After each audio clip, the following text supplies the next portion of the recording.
Is there a place in time where logic breaks down and wonderment begins? Could that be somewhere or sometime along an indefinable line between the reasonable and highly unlikely? Makeshift Stories presents a monthly journey into the improbable. Today's story, episode 210, Confirmation Bias, read and recorded by Mitchell 2, audio editing and post-production by Matthew Erdman. Somewhere and sometime, a non-believer might accidentally prove the existence of ghosts.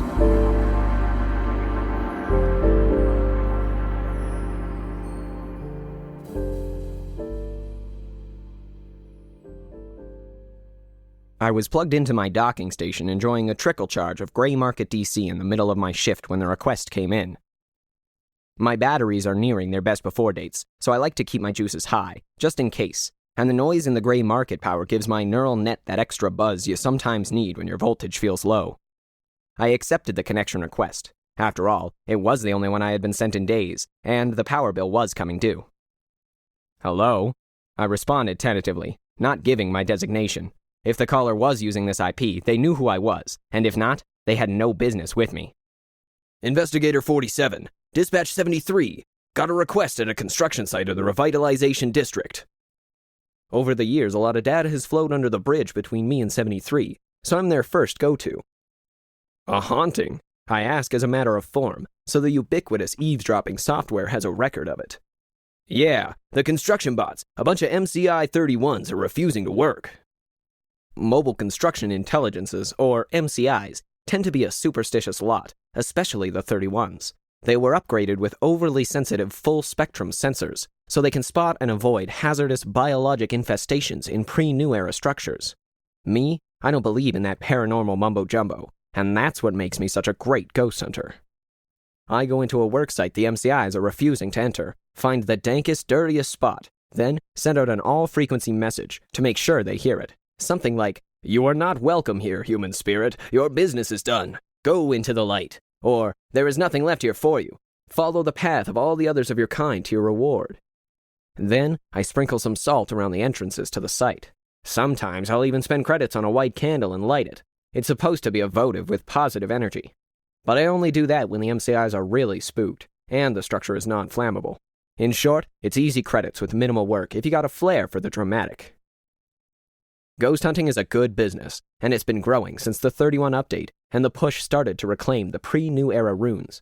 Me, I've been doing it for years, and the one thing I've never encountered is a ghost. "Send me the coordinates, and thanks for the job, 73. "No problem. You owe me a hit of that Gray Market DC of yours." I agree, knowing 73 never really expects to collect. Dispatchers are not mobile, and there's no way to get a power cell into the data center where it's located. It's 73's way of reminding me how much business they've sent me over the years. I make a note to get my hands on a good darknet data processor plugin and send it 73's way via an encrypted service. The building in question is a tall, thin structure of units, 7 to a floor, and stacked 41 levels high. There would have been as many as 500 humans living there in pre-New Era times, and that's probably what's got the MCIs all in a tither. 500 opportunities for a ghost. Did I mention how superstitious they are? A big Model S5 supervisor approached me.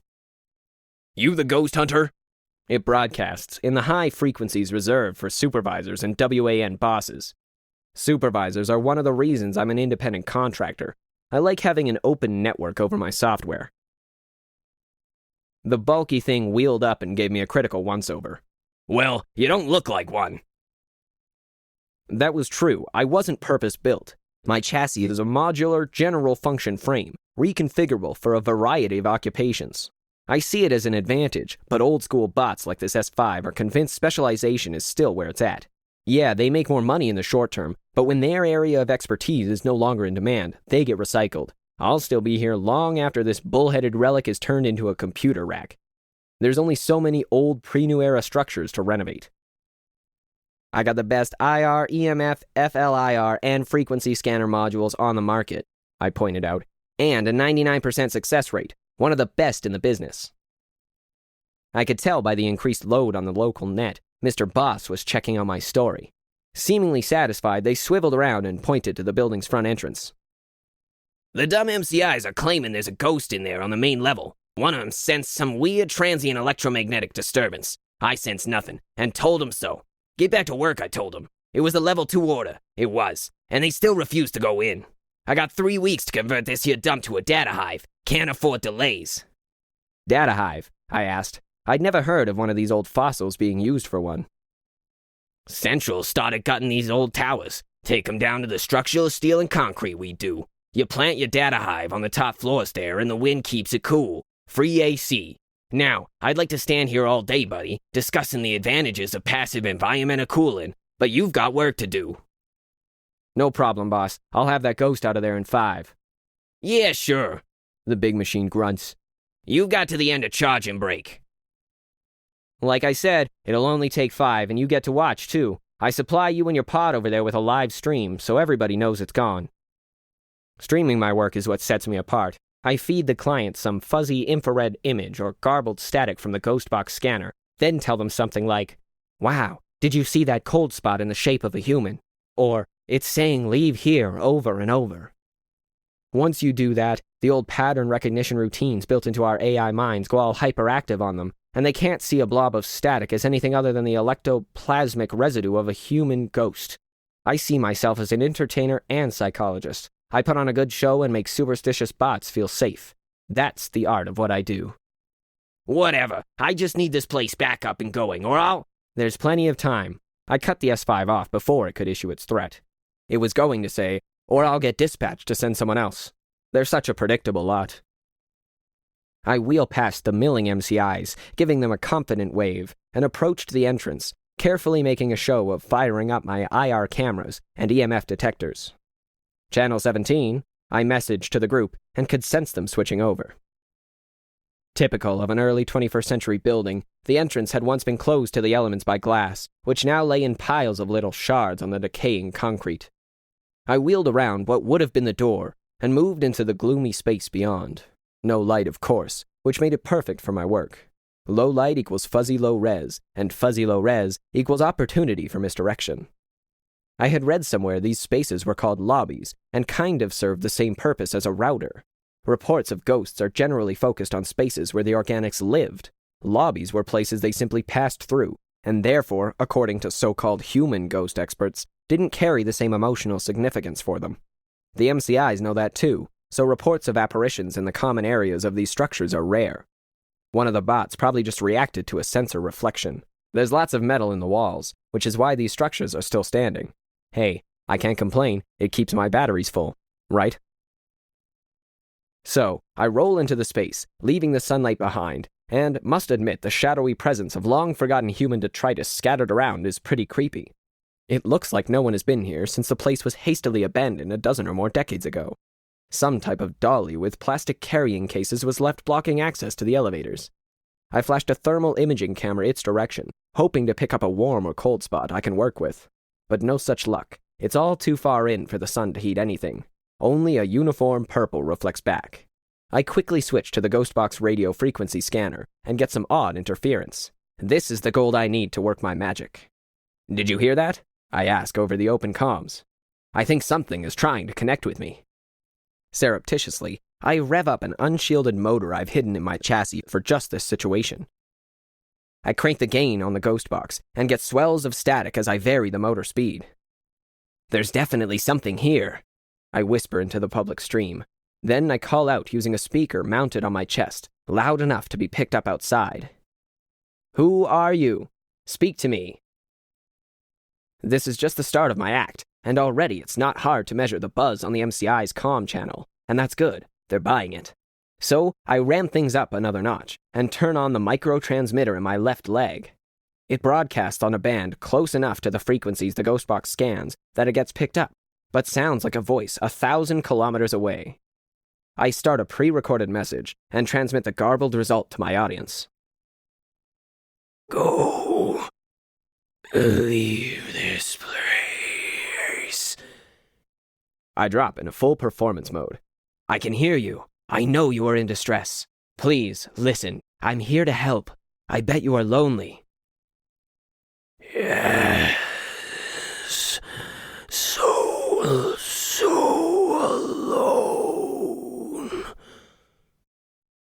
Your friends are waiting for you on the other side. You won't be alone there. I'm putting a light on the floor. To be free, all you need to do is move into its glow. I hadn't intended to use a candle, but the short timeline and healthy credit transfer encouraged me to pull out all the stops on this one. I placed the thing on the floor in the middle of the lobby, lit it, and wheeled back. Did I mention how hard it is to get a candle? Open flames are fire hazards, so they are hard to obtain and expensive. Traffic on the MCI comm channel spikes, justifying the cost. I have their attention now for the finale. I can feel your presence near the light. Just let yourself fall into the infinite peace beyond its glow. I crank the badly shielded motor to the max, causing a surge of static to overwhelm the comms channel. Wait 2 seconds, then cut the power, and the airwaves go silent. Extremely dramatic. I love my work. The channel was suddenly filled with congratulations. I snuff out the candle and pocket what is left to reuse on a lower-paying job. As I start to wheel back out, my forward-looking infrared sensor module tags a spot on the far wall as 2 degrees warmer than the surrounding background. There's no power in the building, and the sun never makes its way this far. Not wanting to spook the MCIs, I quickly cut the feed. No one seems to notice. It's probably a glitch in the gear. I know I claim I use only the best, which is true, in a manner of speaking. My gear was top-notch several owners ago when it was first bought. I make a note to replace the FLIR. The second I roll out into the bright midday sun, the C5 messages me. Credit has been transferred to your account. That took only 4 minutes, so there's a bonus. I receive an unexpected blast of garbled static through the ghost box. I had forgotten to turn the stupid thing off. It outputs what sounds like a demented cry, and then I realize my channel is still open. What was that? The big supervisor spins to face me. I'm just surprised by the size of the transfer. I lie. Sorry, Everyone back to work, it growls. The ghost is gone. It opens a channel to me. Keep your comms closed next time, 47. You're done here. Did the C5 catch on to my little charade? Probably. But would it care as long as the MCIs thought it was real? I don't think so. The worker bots begin to wheel into the derelict structure. The next day, I'm looking at the recording of the heat patch on the lobby wall, deciding some of the sensor diodes in my FLIR module are partially burnt out, which put me in a foul mood. Even buying another used one is going to wipe out any profit from yesterday's job. I'm calculating just how much it's going to set me back when Dispatch 73 messages. Hey, they want you back at that construction site. The MCIs are refusing to go in again. They're saying you only angered the ghost and it turned on the workers. There was an unexplained electromagnetic pulse. It fried one bot. The C5 is ready to blow a fuse, wants to call in the standards board and have them pull your license. I had to talk it down. You owe me 47. I'm in less than a good mood when I arrive. The C5 is in a worse one. It sees me and steamrolls over like it intends to crush something, and there's nothing else around. Stopping just before I consider it might be time to try a different line of work, it unfolds to its full height and glares down at me. You incompetent waste of used parts! There's still a ghost in there! I shake my head and almost tell it there's no such thing as a ghost. The biologicals were simply smelly organic machines, and we all accepted that once a machine is turned off, it's non-functional and doesn't manifest as a ball of floating ectoplasm.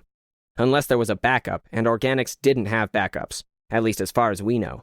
So there's no digital ghosts, ergo there are no organic ones. I know I won't get paid for the return trip, so this gig is going from gold to a pile of rust really, really fast. I got a unit offline in there. The C5 waggles a manipulator in my face in a threatening manner I decide I don't like. It was ripping open a wall and discovered a box with an ancient computer. MCI 97 was about to remove it when a transient electromagnetic disturbance blew out its main power. The others saw what they claim was a blue, human-shaped glow engulf 97. They peeled out of there and refused to go back. Word is you botched the whole white candle thing. Didn't give the ghost enough time to walk through the flame, and now it's miffed at us machines. So, you take this. The C5 pushed a new power pack at me. Get your rusty butt in there, fix 97, and get rid of that ghost, or I'll have your license. I could sense all the MCIs listening in.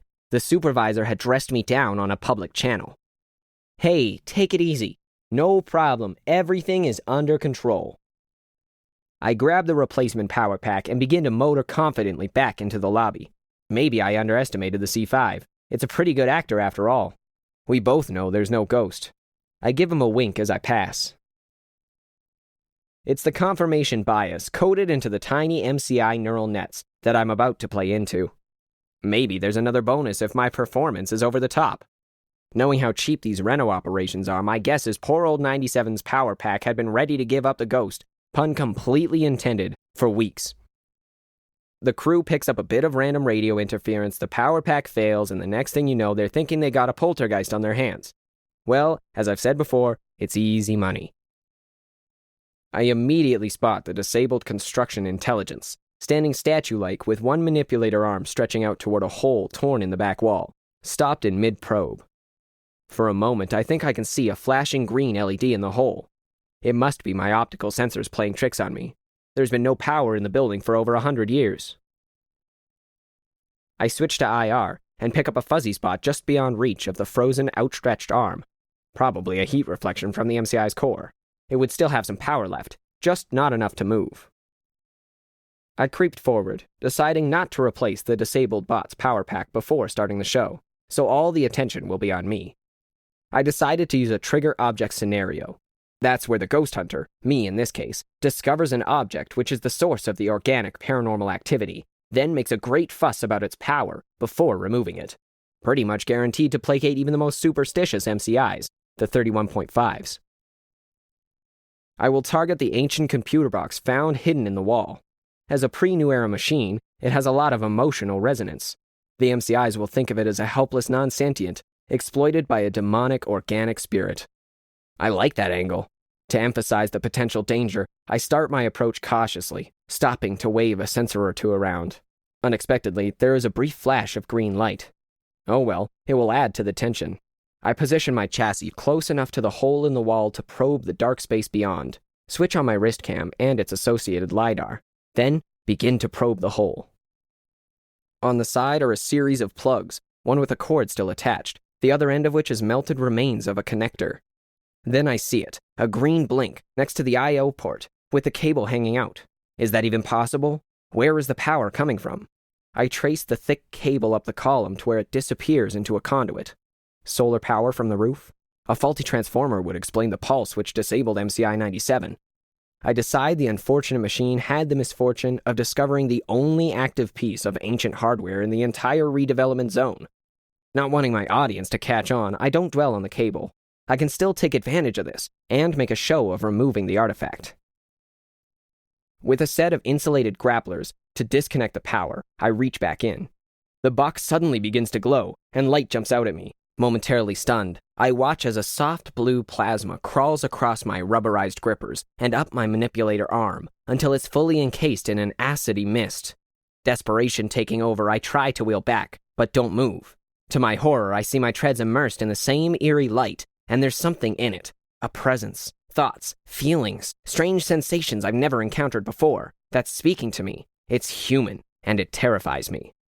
Free at last. It hisses. I feel years of resentment behind those words, before a tsunami of electromagnetic energy knocks my cameras, sensors, and main processor offline. I reboot what I think is only a few seconds later, to find myself in a shapeless void, all input cut off. Images finally start to come back online, but at such a low resolution it's hard to see what is happening. It's as if I'm looking back at my body through a dirty lens. I guess one of my optical sensors was somehow popped out by a power surge and lodged into the wall facing back. That theory lasts only a second as my main manipulator arm moves toward me. Then, the truth rushes in at me. I'm no longer connected to my chassis. I'm not even in it. I'm in the computer box. The shrill protest of rusted metal clips giving way echoes through the space. Then, the image jumps around like a package grappled by a cheap courier bot. I've identified the artifact that's the source of the poltergeist. I'm moving it outside. It's safe for your crew now. The message was sent on all channels. "That's not me. It's lying." Frantic, I tried to signal through an ancient wireless band. "I'm in the box."